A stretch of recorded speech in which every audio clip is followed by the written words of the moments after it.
Se mamãe tivesse ouvido a minha prece, saberia entender o que acontece. Aqueles que dizem construir em nome do amor e que matam, tiram vidas, esquecendo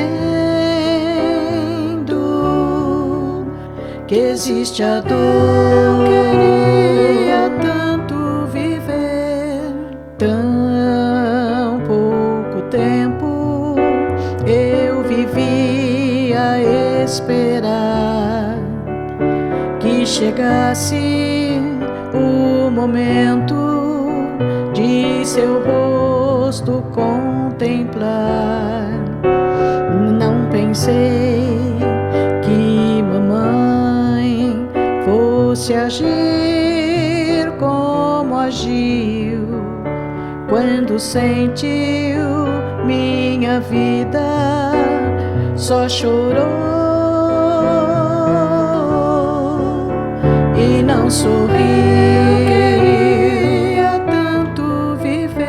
Muito cedo eu sentia tudo aquilo que ela pensava.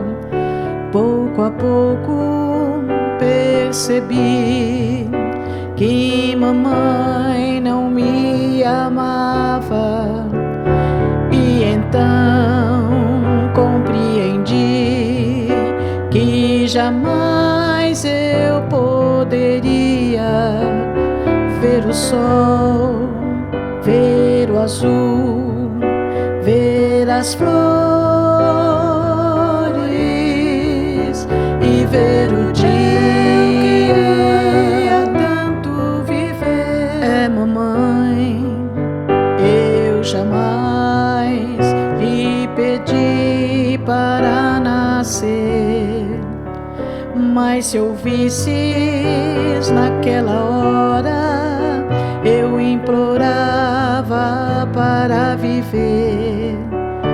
Hoje tarde você chora, seu coração não lhe perdoou, e por ele eu pergunto: mamãe, por que você me matou?